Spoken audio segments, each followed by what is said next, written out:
আর কান্না দেখে সহ্য করতে না পেরে কথা বলল জগদ্ধাত্রী। হ্যাঁ বন্ধুরা, এমনটাই দেখতে পাবে। বিস্তারিত জানতে ভিডিওটিতে লাইক দিয়ে চ্যানেলটি সাবস্ক্রাইব করে দেখতে থাকো। গল্পের শুরুতেই দেখা যায় চন্দ্রনাথ দুর্গার ফোনটা হাতে নিয়ে বলে, আমি তো অফিসেই যাব, দুর্গার ফোনটা দুর্গার কাছে দিয়ে দিব। আর তখনই জগদ্ধাত্রী চন্দ্রর হাতটা চেপে ধরে আর তখন দুর্গার ফোনটা কেড়ে নেয় আর বলে, আমার মেয়ের ফোন আপনাকে হাতে নিতে কে বলেছে? শুনুন, একদম বাড়াবাড়ি করবেন না, একদম সব কিছুর মধ্যে ঢুকে পড়ার চেষ্টা করবেন না চাঁদবদন, তাহলে কিন্তু ভালো হবে না। পর বৌদিহিকে বলে, বৌদিহি মুখার্জি, ওনাকে সব কিছু বুঝিয়ে বলবেন, সব কিছুর মধ্যে যেন ঢুকে না পড়ে। কে বলেছে সব কিছুর মধ্যে ঢুকতে? এত বড় সাহস? আর তখন বলে, আমি যাচ্ছি। এই বলে সেখান থেকে জগদ্ধাত্রী চলে যায়। আর তখনই দেখা যাবে চন্দ্রনাথ বলে, বৌদি আমার কিন্তু খটকা লাগছে। তখন বৌদিহি বলে, এখন তুমি কোথায় যাচ্ছ? তখন চন্দ্রনাথ বলে, আমি অফিসে যাব। তখন বৌদিহি বলে, যাও যাও, গিয়ে দেখে আসো দুর্গা সেখানে আছে কিনা। এরপর চন্দ্রনাথ বলে, হ্যাঁ আমি গিয়ে দেখব দুর্গা অফিসে কিনা।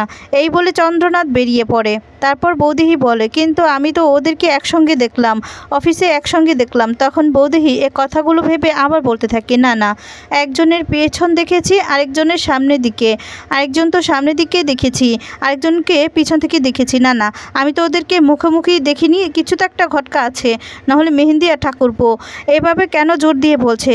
কিছু একটা তো খটকা আছে, প্রমাণ করার দরকার। ওদিকে দেখা যাবে চন্দ্রনাথ অফিসে যায় আর গিয়ে রিসিপশন থেকে যেতে লাগলে রিসিপশনের মেয়েটা বলে, স্যার আপনি কোথায় যাচ্ছেন? তখন চন্দ্রনাথ বলে, আমি দুর্গা মুখার্জির কেবিনে যাচ্ছি। তখন সেই মেয়েটা বলে, ম্যাডাম তো এখন অফিসে নেই, ম্যাডাম তো ফিরেনি। তখন চন্দ্রনাথ বলে, মানে আজকে কি দুর্গা অফিসে আসেনি? আর তখন মেয়েটা বলে, তা তো আমি জানি না স্যার, কিন্তু ওদিকে কোনো একটা সমস্যা হয়েছে, ম্যাডাম সেখানে গিয়েছে। তখন চন্দ্রনাথ বলে ও কি সত্যিই ওখানে গিয়েছে নাকি দুজনেই সিক্রেট করছে? তখন সেই মেয়েটিকে, রিসিপশনের মেয়েটিকে বলে, তুমি এক্ষুনি ওয়ার্কশপে ফোন করো, দেখো দুর্গা সেখানে আছে কি না। তখন মেয়েটা বলে, স্যার আমি সেটা করতে পারবো না, আমার চাকরি নিয়ে টানাটানি হয়ে যাবে। তখন চন্দ্রনাথ বলে, আচ্ছা আচ্ছা, এমনিতে ফোন করলাম, উনি এত ব্যস্ত কেন? আর তখনই সেই মেয়েটা বলে, স্যার এখানে এত বড় একটা অফিস আর বিজি তো থাকবেই। চন্দ্রনাথ বলে, ঠিক আছে আমি এক্ষুনি ফোন করছি।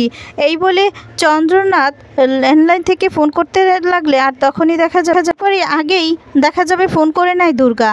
আর দুর্গা মেয়েটার কাছে ফোন করলে এদিকে চন্দ্রনাথ বলে, কে ফোন করেছে? আর তখন বলে, ম্যাডাম ফোন করেছেন। তখন বলে যে দাও ফোনটা দাও। এই বলে ফোনটা নিয়ে নেয়। আর তখন দেখা যাবে বলতে থাকে দুর্গা, যে কি দেখছেন আপনি কি করছেন? আপনার এত বড় সাহস, আপনি কি না অফিসে এসে ল্যান্ডলাইন থেকে আমাকে ফোন করে যাচাই করছেন? কেন?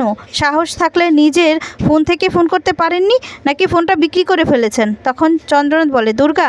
তখন দুর্গা সামনে চলে আসে আর বলে, আপনি কি যাচাই করতে এসেছেন, আমি এখানে আছি কি না? তখন চন্দ্রনাথ বলে, তুমি এখানে? তখন দুর্গা বলে, হ্যাঁ আমি এখানে। দুর্গাকে দেখে চন্দ্রনাথ অবাক হয়ে যায় আর বলতে থাকে, কিন্তু তুমি এখানে, তোমার ফোনটা তো বাড়িতে ছিল, এত তাড়াতাড়ি ফোনটা কি করে আসলো?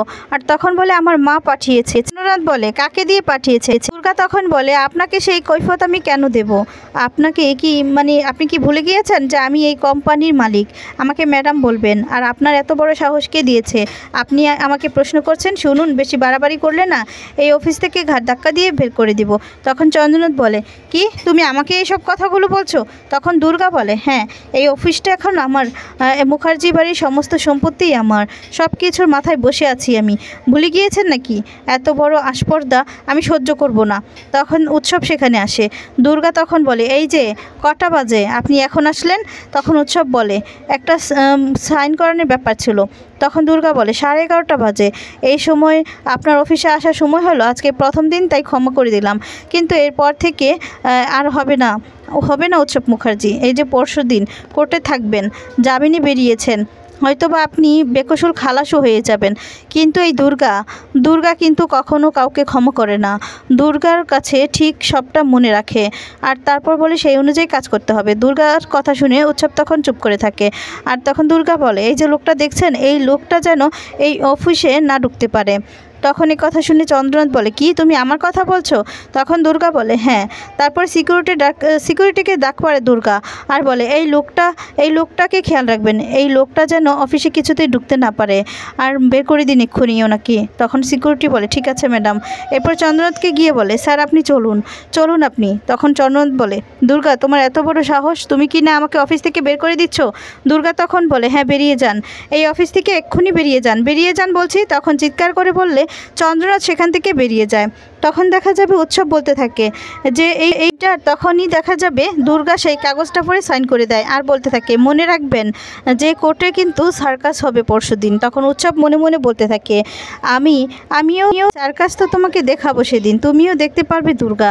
এ কথাগুলোই ভাবতে থাকে আর তারপর থাকে যে সুযোগ পেলে না একদম রংটা পাল্টে ফেলবো আমি। ওদিকে দেখা যাবে এই বলে চলে যায়। এদিকে কৌশিকী দুর্গাকে বলে, দুর্গা আর কত এভাবে কতদিন তুই সামলাবি বলতো? তুই কি করে সামলাবি আমি বুঝতে পারছি না, আমিও জানি কবে ধরা পড়ে যায়। দুর্গা তখন বলে, সেটাই তো আমি বুঝতে পারছি না কৌশিকী, কিন্তু আমি তো কিছু ভাবতে পারছি না, কিছুই বুঝতে পারছি না কি হবে। আর তখন বলে, পরশুদিনই তো কোর্টে আর 24টা ঘন্টা, পরশুদিন তো কোর্টে হিয়ারিং আছে। তখন কৌশিকী বলে, তোর মাকে তো কথা বলতেই হবে, কিন্তু তোর মা তো ওই দুটা কথা ছাড়া আর কিছুই বলতে পারছে না। উকিলবাবু যা জিজ্ঞেস করবে তা তো বলতেও পারবে না, তাতে তো প্রমাণ হয়ে যাবে যে ওর চিকিৎসার গাফিলতির কারণে তোর মায়ের এই অবস্থা, সবাই বুঝে যাবে কি হবে। আর তখন দুর্গা বলে, না সেটা কিছুতেই হতে পারে না। তখন কৌশিকী বলে, কিন্তু কি করতে পারি আমরা, কি করব আমরা? তখনই শ্রীমতী সেন বলে, জগদ্ধাত্রী একদম এমনিতে ঠিক আছে, ফিট আছে, যে কোনো সময় ও রেসপন্স করতে পারে, কিন্তু সেটা যে কখন করবে সেটাই বুঝতে পারছি না। কৌশিকী জগদ্ধাত্রীর কাছে যায় আর গিয়ে বলে, জগদ্ধাত্রী তুমি শুনতে পারছো? তুমি কিছুই বুঝতে পারছো না? তোমাকে যে কথা বলতেই হবে, না হলে যে অপরাধীরা ছাড়া পেয়ে যাবে, সবাই ছাড়া পেয়ে যাবে, আবার খোলা আকাশের নিচে ঘুরে বেড়াবে, তুমি কি কিছু করতে পারবে না? আর বলে, সেদিন তোমার অপারেশনে কি হয়েছিল, কি করেছিল ওরা তোমার সাথে, সবটা কি তুমি বলতে পারবে না? আর বলে যে কারা তোমাকে খুন করার চেষ্টা করেছিল, তোমাকে বলতে হবে। এই বলে তখন কষ্ট পেতে থাকে কৌশিকী আর মনে মনে কাঁদতে থাকে। তারপর দেখা যাবে দুর্গা বলতে থাকে, না রে কৌশিকী, আমি কিছুই বুঝতে পারছি না, ভাবতে পারছি না কি হবে এবার, কি হবে। তখন কৌশিকী বলে, আমার 24 ঘন্টা সময় আছে দুর্গা, এর মধ্যে কিছু একটা করতে হবে। ওইদিকে দেখা যাবে দিব্যা মেহেন্দিকে বলে, আমি কী করবো বুঝতে পারছি না, আর 24 ঘন্টা হাতে সময় আছে, এর মধ্যে সবটা খুঁজে বের করতে হবে।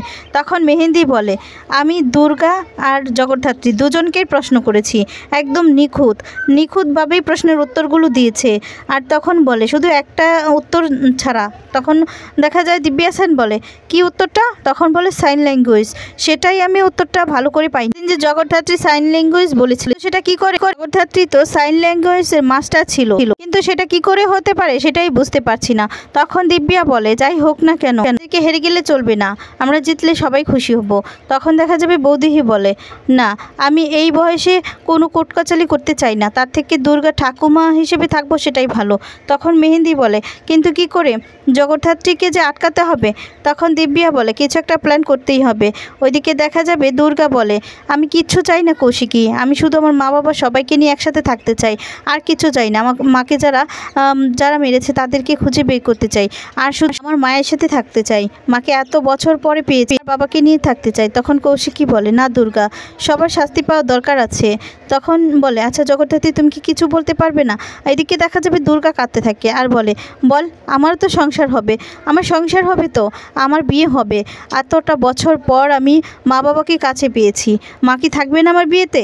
আর এতটা বছর তো মা বাবাকে ছাড়াই আমি বড় হয়েছি, তাহলে বল না কৌশিকী। এই বলে কাঁদতে থাকে। কি কৌশিকী জগদ্ধাত্রীকে বলছে, জগদ্ধাত্রী তোমাকে যে কথা বলতেই হবে। তখন জগদ্ধাত্রী বলে ওঠে, খুনি দিব্যা খুনি, ও খুন করার চেষ্টা করেছিল। এই কথা বললে তখন অবাক হয়ে যায় শ্রীমতী সেন, কৌশিকী আর দুর্গা।